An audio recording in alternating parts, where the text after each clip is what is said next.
बिस्मिल्लाहिर्रहमानिर्रहीम। अस्सलाम वालेकुम। कैसे हैं आप सब? जहाँ रहें खुश रहें, आबाद रहें। आज मैं आपके साथ अफ़गानी बर्गर रोटी की रेसिपी शेयर करूंगी। जो बर्गर बनाने में रोटी यूज़ होती है वो भी आज हम घर पर ही बनाएंगे। 2 कप मैंने मैदा लिया है जिसको मैंने छान लिया था। 1 टीस्पून भर के शुगर ऐड करेंगे। Half tea spoon salt, 1 tablespoon भर के ईस्ट का ऐड करेंगे। आपके पास ईस्ट नहीं है तो आप दही भी ऐड कर सकते हैं, लेकिन रूम टेम्परेचर पे दही ऐड कीजिएगा, ठंडा नहीं ऐड कीजिएगा। 2 टेबलस्पून ऑयल ऐड करेंगे। सब चीज़ों को पहले अच्छे से मिक्स कर लेंगे और नॉर्मल जो रूम टेम्परेचर पर पानी होता है उससे मैं इस डो को गूंदूंगी। क्योंकि गर्मियां हैं तो गर्मियों में रूम टेम्परेचर पानी भी इतना वार्म होता है कि अगर हम इस डो को गूंदेंगे तो वो ईस्ट को जल्दी ख़मीर होने का प्रोसेस स्टार्ट करने देगी।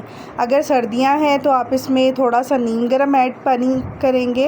डो को बहुत ही अच्छे से गूंदना है, जैसे रेगुलर आटा गूंदा जाता है उसी तरह से 5 से 6 मिनट इसको आप अच्छे से गूंदेंगे, तभी आपकी जो ये रोटी है वो बहुत ही सॉफ्ट और फ्लफ़ी बनेगी। और इसको गूंद के आधे घंटे के लिए हम रेस्ट के लिए छोड़ देंगे ताकि डो हमारी फूल जाए। थोड़ा सा ऑयल लगा के क्लीन पेपर से इसको रैप करके वार्म जगह पे रख देंगे। अभी जो हम इसको वार्म जगह पे रखेंगे और ये फूल के डबल हो जाएगी वॉल्यूम में, इसी प्रोसेस की वजह से ये रोटी बहुत ही सॉफ्ट और फ्लफ़ी बनती है। ये देखिए आधा घंटा हो चुका है, डो हमारी कैसे फूल चुकी है। अब हम इसको पंच आउट करेंगे और इसमें मौजूद जितनी भी एयर है वो निकाल देंगे और इसको दोबारा से नीट कर लेंगे। किसी भी साफ़ से सरफेस पे हम थोड़ा सा मैदा डस्ट करेंगे और जो हमने डो बर्गर रोटी के लिए तैयार करनी है को हम नीट करेंगे ताकि इसमें जो एयर बबल्स हैं वो निकल जाएं और प्रॉपर डो हमें मिल जाए। इसको जब हम नीट कर लेंगे तो इक्वल पार्ट्स में हमने पेड़ों को बना लेना है। इसका पेड़ा थोड़ा सा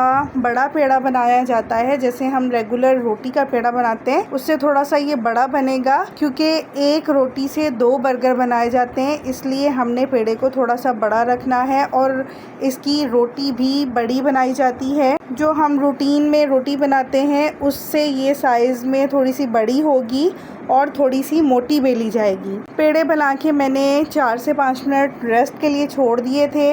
मार्केट से जो बर्गर की रोटी मिलती है वो स्क्वायर में कट हुई हुई होती है, आपकी मर्ज़ी है। इसी तरह से अगर सर्कल में कुक करना चाहें तो सर्कल में कर सकते हैं, वरना आप इसको स्क्वायर शेप में कट करके भी कुक कर सकते हैं। अब मैं मैदा डस्ट करके तो रोटी को बेल लूँगी और साइज़ देखिएगा कि मैं कितना बड़ा बेल रही हूँ। जो हम रोटी घर में आम बनाते हैं उससे बड़ा ही बेला है मैंने और थोड़ा सा थिक रखा है, क्योंकि इसकी रोटी शवारमा ब्रेड से पतली होती है और रेगुलर रोटी से मोटी होती है।